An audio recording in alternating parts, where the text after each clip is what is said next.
40 acres. Rock, clay, and shame. That's what they said he bought. The men at the feed store laughed so hard one of them knocked over his coffee. The dealer in town told everybody in a 5-mile radius.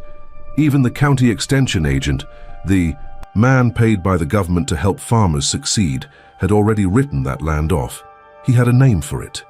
Dead ground. And he didn't mean it poetically. He meant it the way a doctor means it when he looks at an X-ray and says, there's nothing left to save. But here's the thing, nobody tells you about dead ground. It was never dead. It was just waiting for the right man. Stay with me until the end. Before we begin, please take a moment to like the video, subscribe to the channel, and comment where you're watching from. Now, let's get into it. To understand what Walter Gunderson did, you have to feel what Iowa felt like in the spring of 1981. Because the world Walter walked into when he bought that 40 acres wasn't just difficult. It was on fire, and almost nobody could see the flames yet. The 1970s had been a decade of intoxication for American agriculture. Grain prices soared. The Soviet Union was buying everything America could grow. Corn hit $3.56 a bushel. Soybeans touched $10. And farmland, that dark, ancient Iowa soil that generations of families had sweated over, it stopped being something you farmed and became something you leveraged. Between 1970 and 1980, average Iowa farmland shot from $419 an acre to $2,147. That's a 412% increase in 10 years. Not 10 decades, 10 years. Banks weren't just offering loans, they were begging. The Federal Land Bank, the Production Credit Association, the Farmers Home Administration, they were all pouring money into the countryside like the good times were a permanent condition of existence. And farmers, cautious men who'd spent lifetimes watching their fathers scratch survival out of uncertain harvests, suddenly started believing they could have more. More land, more equipment, more everything. So, they borrowed. They bought land at $3,000 an acre with 40% down and 12% interest. They traded in their old Farmall 560s for brand new John Deere 4440s at $32,000 apiece. They built grain bins and hog confinements and machine sheds, all on credit, all on the promise that grain prices would hold and land values would keep climbing. The equipment dealers drove new trucks with gold watches on their wrists and told every farmer they shook hands with the same thing: the world needs to eat, and you're the ones feeding it. Expand, borrow, buy more. Then, in October of 1979, Federal Reserve Chairman Paul Volcker did something that shattered the dream overnight. He raised interest rates to combat inflation. By 1981, the prime rate hit 21.5%.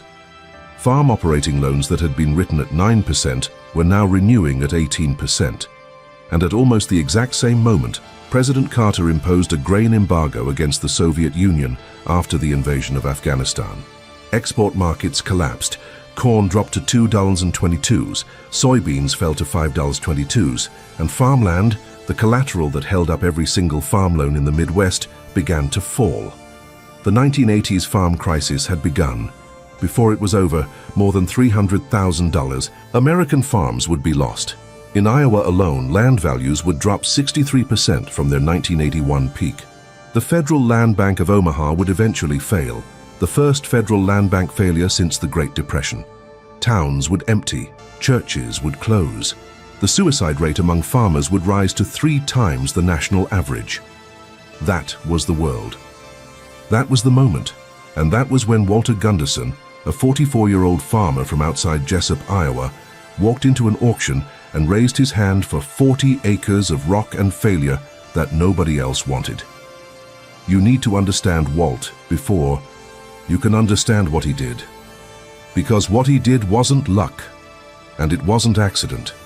It was character, built over decades, inherited from a man who farmed with baling wire and stubbornness and never once let a banker tell him what his land was worth. Walt grew up on his father Hank's 200-acre farm outside Jessup. Hank Gunderson was not a complicated man. He farmed with a Farmall M and a 2-bottom plow his entire life. He never borrowed a dime after he paid off the original mortgage in 1950. when the neighbors were lined up at the John Deere dealership. In the 70s, trading in perfectly good equipment for shiny new iron they couldn't afford, Hank kept his M running with ingenuity and refusal. When the bankers came around offering loans, smiling men in clean clothes who'd never spent a morning in a muddy field, Hank told them the same thing every single time. "I don't owe any man anything," he said, "and I intend to die that way."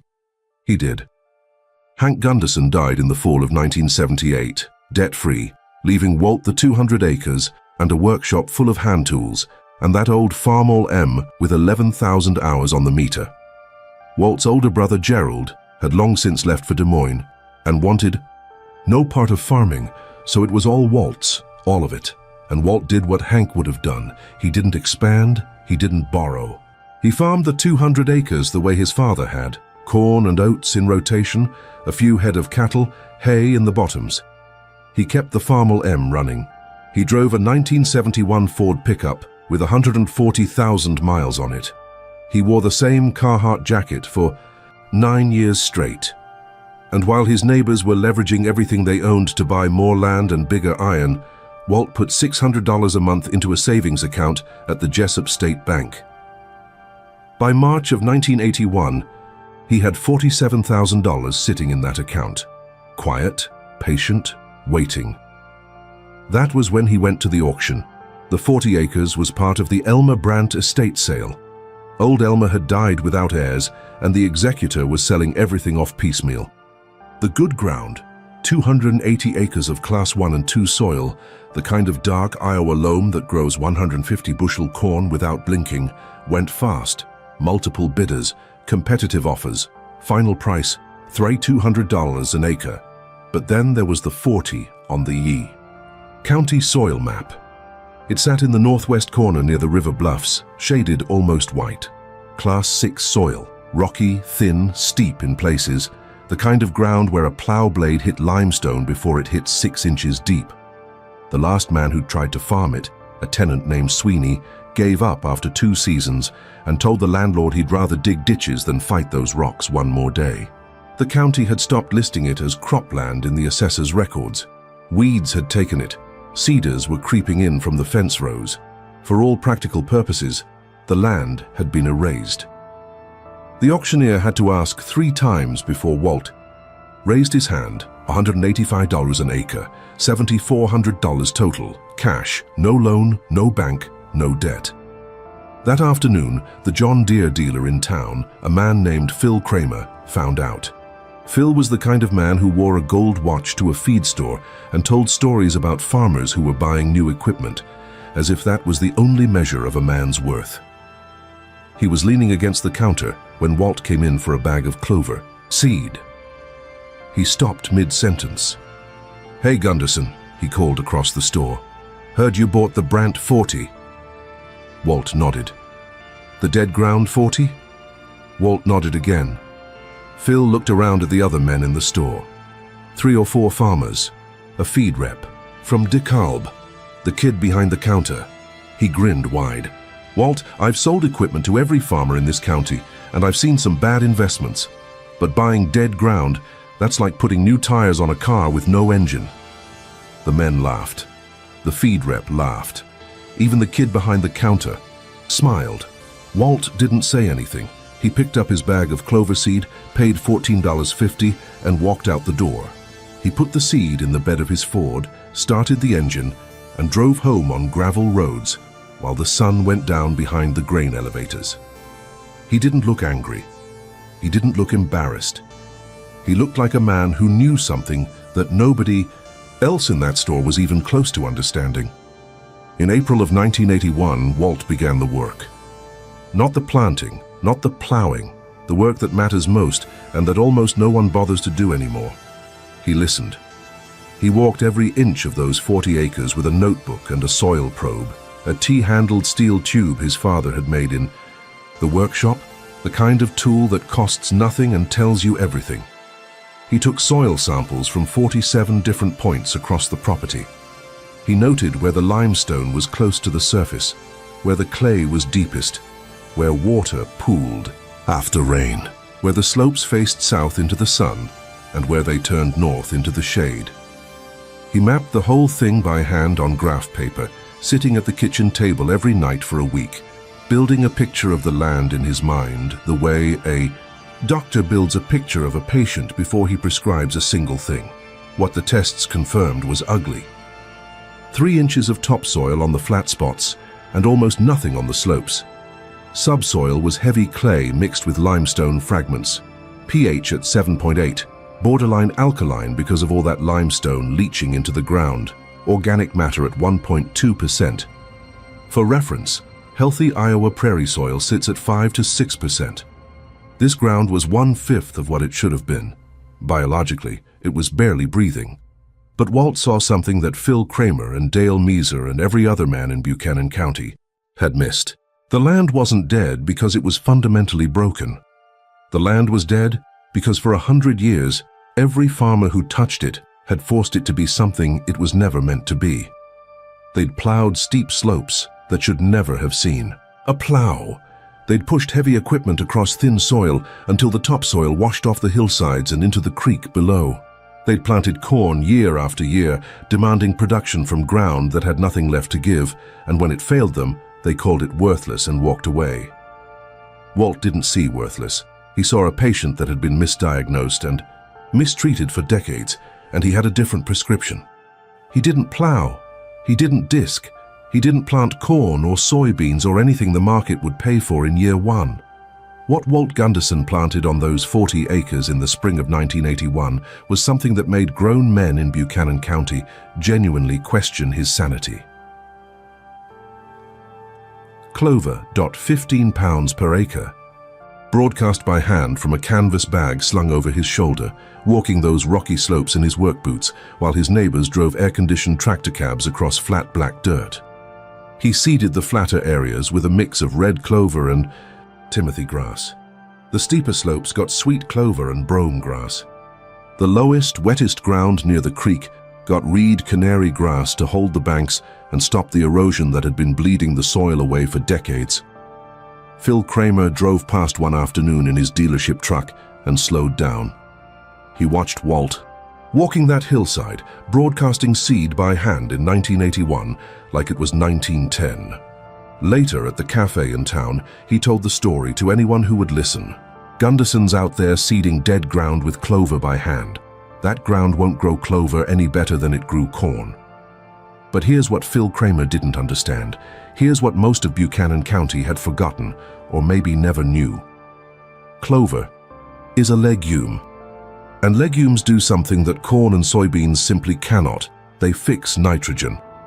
Their roots form a living partnership with bacteria called rhizobium, which pulls nitrogen gas straight out of the atmosphere and converts it into a form plants can use. A healthy stand of red clover can fix 80 to 150 pounds of nitrogen per acre per year. That's the equivalent of $40 to $75 worth of anhydrous ammonia for free from the air above the ground. But the nitrogen was only the beginning. Those clover roots went deep, deeper than corn roots, deeper than wheat roots, breaking through the compacted clay subsoil and creating channels, tiny highways for water and air to penetrate the earth. When the clover died back in winter, those root channels stayed open. The decaying roots fed the soil biology, and slowly, invisibly, underground, something remarkable began to happen. Earthworms came back. Fungi came back. The microscopic life that makes soil truly alive. The bacteria, the protozoa, the mycorrhizal networks that connect plant roots and deliver water and nutrients across distances conventional fertilizer never reaches. They all came back to ground that had been biologically dead for decades. Walt didn't harvest the clover that first year. He let it grow, let it bloom, let the bees work it through the long Iowa summer. In October, he mowed it and let it lay. The biomass went back into the soil. Cover, mulch, food for the microbes. He wasn't farming the land. He was healing it. In the second year, 1982, he did the same thing, but added one more element: manure. He made a deal with a dairy farmer named Arch Schultz 3 miles down the road, who had more manure than he knew what to do with. Hauled it himself. 15 loads, using a borrowed spreader and the old Farmall M 8 tons per acre on the flat ground, less on the slopes. The nutrients fed the clover fed the soil, and the soil, that beaten, exhausted, written off soil, began to change. By fall of 1982, Walt took another set of soil samples. The organic matter in the flat areas had risen from 1.2% to 1.6%. It sounds like almost nothing, but in soil science, a 4% increase in organic matter in a single year is significant. It meant the biology was working. It meant the ground was coming back to life. The county extension agent, Dale Measer, the same man who'd given that land its name, Dead Ground, heard what Walt was doing and came out to see it. He walked the 40 with Walt, took his own samples and didn't say much. But when he got back to his office that evening, he pulled up the soil survey and made a note in the margin of Walt's file. 3 words. Worth watching. Unusual. From Dale Measer, that was practically a standing ovation. While Walt Gunderson was spreading manure and broadcasting clover seed on 40 acres of ground that everyone in Buchanan County agreed was worthless, the world around him was coming apart, at the seams. In 1982, the first wave of foreclosures hit. Farmers who had borrowed at 9% were now paying 18% on operating loans. Corn sat at $2.40. Land values were dropping $200 an acre per year, meaning that every single morning a farmer woke up, his collateral was worth less than it was the day before. The Farmers' Home Administration started issuing acceleration notices demanding full repayment on loans that farmers had believed they had decades to pay off. The options were brutal: voluntarily liquidate or be forcibly shut down. Sell the equipment, sell the cattle, sell the ground itself, if anyone would buy it, or have the bank take it all anyway. Phil Kramer's John Deere dealership, which had sold 32 new tractors in 1979, sold 7 in 1982. 3 of those 7 were repossessions from his own customers that he had to take back and resell. The showroom that had been full of shiny green iron, the floor where Phil had stood in his gold watch telling farmers they needed more horsepower, was half empty. Phil started selling used equipment, Farmalls even, the same machines he would have laughed at 5 years earlier. Walt watched all of it from dead ground. He didn't say anything to anyone. He just kept planting clover. In 1983, year 3, Walt added another layer to what he was building. He planted oats into the clover, a nurse crop that would give him a small grain harvest while the clover continued its underground work. And he started fencing the steeper slopes and bringing in a few head of cattle to graze the grass. Not many, 8 head on 40 acres. Light stocking, deliberate. He moved them every few days, so no single spot got overgrazed. The cattle did exactly what well-managed cattle do on healthy pasture. They ate the grass, deposited manure, pressed seeds into the soil with their hooves, and broke up the surface crust, creating thousands of tiny germination sites across slopes that once shed rainfall like pavement. The trampling that would have been destructive at high stocking rates was beneficial at these low ones. It was controlled, intentional. The same action, the same animal, the same ground, but the difference between overuse and regeneration was simply a matter of restraint. In the fall of 1983, Walt went to a meeting at the Iowa State Extension Office in Independence, the county seat. The speaker was a soil scientist from Iowa State University named Dr. Richard Coig. Coig had been studying something that most Iowa farmers in 1983 had never seriously considered: no-till farming. The idea was simple, almost elegant, but in the context of American agriculture in 1983, it was practically heresy. Stop plowing, stop disturbing the soil, plant seeds directly into the residue of the previous crop, and let the soil biology do the work that tillage was supposed to do. The logic went back further than most people realized. A man named Edward Faulkner had published a book in 1943 called Plowman's Folly, arguing that nobody had ever given a proper scientific reason for the plow. But in 1943, the technology didn't exist to make it practical at scale. By the early 1980s, it did. New seed drills, new herbicides, and most importantly, a growing scientific understanding of what soil actually was. Not just a medium for growing plants, but a living ecosystem more complex than anything happening above the surface. Dr. Koig gave his presentation. The farmers in the room listened politely, nodded at the right moments, and went home mostly unconvinced. Change is hard when you've been doing something the same way for 3 generations. Walt waited until everyone else had left. Then he walked up to Dr. Koig and opened his notebook. 3 years of soil data from 40 acres of dead ground. Organic matter trends, pH changes, root depth measurements, earthworm counts. The quiet, meticulous record of a transformation that had been happening invisible to everyone around him. Koig looked at the numbers for a long time. He didn't say anything at first. Then he looked up at Walt. How many acres? 40. What did you pay? $180 an acre.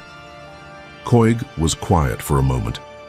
That stretched long enough to feel like a verdict. Mr. Gunderson, he finally said. Everyone in this county bought the best ground they could afford, and then they mined it until it was average. You bought the worst ground in the county, and you're building it into something better. In 10 years, your 40 acres will outperform. They're 400. Walt didn't tell anyone about that conversation. He drove home alone on dark gravel roads. He put the truck in the barn. He went inside. And in the morning, he went back to work. In 1984, year 4, Walt Gunderson made his first real crop on dead ground. He planted oats and red clover together on the flattest 25 acres. The oats yielded 62 bushels per acre. Not spectacular. Not the kind of number that would make headlines. But the clover underneath was thick and healthy, already fixing nitrogen for the following year, and his total operating cost for those 25 acres was approximately $400. No commercial fertilizer purchased. No herbicides, no expensive equipment, just diesel for the Farmel M and seed. Total revenue from the oat sale, $2,867.50. Net $2,467.50 from ground that cost him nothing to operate on land that had cost him $185 an acre, while his neighbors paid $3,200 on the remaining 15 acres. The steep slopes, the grazing cattle were doing well enough that Walt increased his herd to 12 head.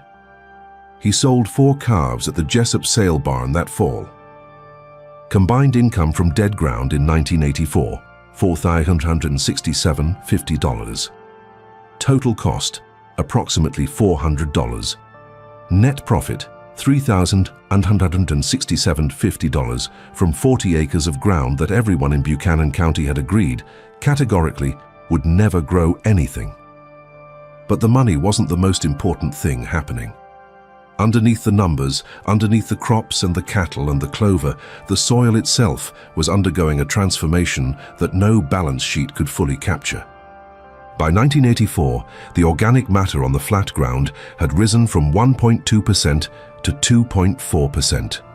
The earthworm count, which Walt measured the old-fashioned way, by digging a 1-foot square hole 12 inches deep and counting what he found, had gone from 2 worms per sample in 1981 to 14 per sample in 1984. The soil was darker, visibly, measurably darker. The limestone fragments were still there, but they were surrounded now by living, breathing earth that held moisture instead of shedding it. Soil that absorbed rain like a sponge instead of sending it sheeting off the slopes into the creek below. Dale Mezer came out again. This time he brought a photographer from the Extension Service. They took pictures of the soil samples, the root systems, the earthworm counts.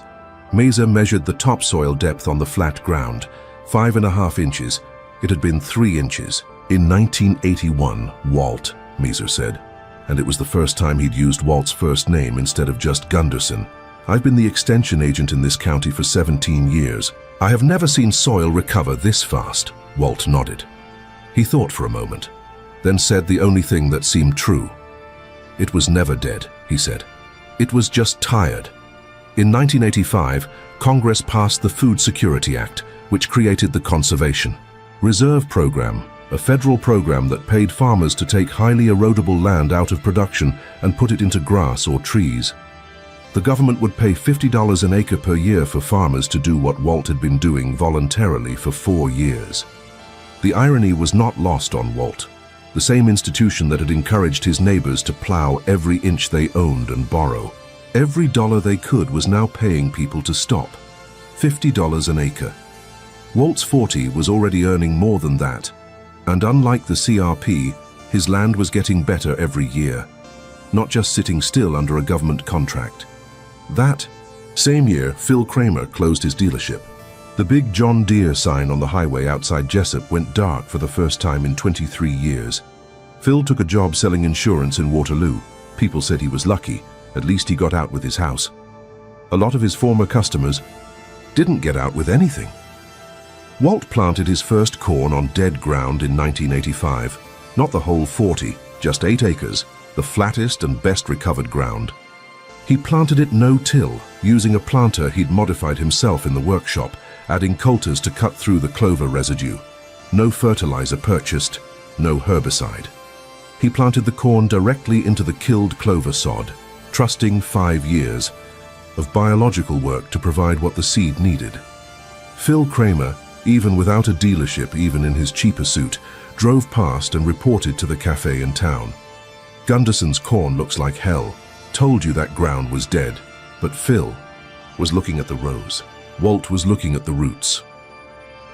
When the August heat arrived, the kind of heat that bakes Iowa clay into concrete and stresses conventional corn into rolling its leaves by noon, Walt's corn didn't roll. The soil under that clover residue was cool and moist. The mycorrhizal fungi threading through the root zone were delivering water and phosphorus from depths that conventional roots couldn't reach. The biological soil Walt had spent 5 years building was functioning exactly as he'd intended, like a sponge, absorbing rainfall, holding it, releasing it slowly through the dry weeks. Walt's first ever corn crop on dead ground yielded 134 bushels per acre. The county average that year, on ground that was supposed to be some of the best in the state, was 128 bushels per acre. Dead ground had outperformed the best land in Buchanan County. By 1988, Walt had been working dead ground for 7 years. The transformation was visible from the road. Where there had been weeds, cedar trees, and exposed rock, there was now a patchwork of dark soil, thick grass, and healthy crops. The fence rows were clean, the cattle were fat. The creek that ran along the south edge of the property, which had been silted and muddy for as long as anyone in the county could remember, was running clear, because the soil on the slopes above it was no longer washing away. Iowa State University sent a graduate student named Karen Price to study the 40. She spent the summer of 1988 collecting data, measuring, documenting. What she found became the foundation of her master's thesis. The organic matter on the original dead ground had risen from 1.2% to 3.8% in 7 years. The water infiltration rate, how fast rainfall soaks into soil instead of running off, had increased by 340%. The earthworm population was 22 per cubic foot, higher than the county average on Class 1 soil. The soil that Dale Meeser had called dead was now healthier than the best-rated farmland in Buchanan County. Karen's thesis, titled Biological Restoration of Degraded Cropland in Northeast Iowa, a 7-year case study, would be cited in CD1, 12 subsequent academic papers on soil health and regenerative agriculture. Walt never read it. He was too busy farming. In 1988, he planted 30 of the 40 acres to corn. Yield, 148 bushels per acre. County average, 131. Still using no commercial fertilizer, still no herbicides. His cost per bushel was roughly 85 cents. The county average cost per bushel was $2. Walt was producing more corn at less than half the cost on ground that everyone said was worthless. His net profit per acre was nearly 3 times the county average, and the 40 acres he'd bought for $185 an acre in 1981? Comparable restored ground in the county was appraising at $1,400 an acre. Walt's original investment of $7,400 was now worth $56,000. That's a 657% return in 7 years, with no bank loan, no interest payments, no risk of foreclosure, while the neighbors who'd borrowed $3,200 per acre money to buy land, now worth $1,200 per acre, were losing everything they had. The reckoning came on a Saturday morning in October of 1988. Walt was at the Jessup sale barn selling calves. He was standing by the fence watching the auctioneer work the ring when a man walked up beside him. It was Phil Kramer, former John Deere dealer, current insurance salesman, wearing a cheaper suit than he used to, driving a car with someone else's name on the side. Phil stood there for a while, said nothing, watched the cattle move through the ring. Then he spoke. "Walt, I drove past your 40 the other day. Looks different." "It is different. How's the corn doing?" "148 this year." Phil went quiet for a long time, long enough for 2 full lots of calves to go through the ring. Then he said something that Walt would carry with him for the rest of his life. "I sold 200 tractors in this county, big ones, expensive ones. I told every one of those farmers they needed more horsepower, more acres, more iron. And most of them are gone now, lost their farms, lost everything." He paused. "You bought the worst 40 acres in the county with cash, planted clover on it, and you're still here. I think maybe you were the only one who knew what he was doing." Walt didn't look at Phil. He kept his eyes on the cattle ring. He nodded once, and then he said the only thing he could think of, the thing his father would have said. "The ground was never the problem, Phil." A beat of silence. "The debt was." Walter Gunderson farmed dead ground for 27 more years. By the time he retired in 2015, those 40 acres had organic matter levels above 5%, equal to virgin prairie soil that had never seen a plow. He never took out a loan. He never bought a new tractor. The Farmall M finally gave out in 1994 at 16,000 hours, and he replaced it with a used Farmall 560 he found at an auction for $800 cash. He didn't get rich. That was never the point. He got something better. He got to stay. While 300,000 farms disappeared across America in the 1980s, Walt's 40 acres got a little darker, a little deeper, a little more alive every single year. He proved something that the soil scientists and the extension agents and the bankers and the dealers had all somehow forgotten. The land doesn't need more money thrown at it. It needs more time, more patience, more biology, and less debt. Dale. Mesa retired from the Extension Service in 1998. On his last day, he went into his office and took down the soil map that had hung on the wall for 30 years. He looked at the white patch in the northwest corner, the 40 acres he had named dead ground, and with a black marker, he colored it in. Dark. As dark as the best ground in the county. Then he wrote 2 words underneath it, and maybe that's the whole lesson. Not just about farming, about anything. About any patch of ground, or any corner of life, that the world looks at and decides is worthless. The men who laugh are usually looking at what something is. The men who succeed are looking at what it could become. Walt Gunderson bought 40 acres of mockery and dead ends for $185 an acre, and he gave it something that all the money and all the big green tractors in Buchanan County couldn't buy. He gave it his patience, his biology, his belief, and it gave him everything back.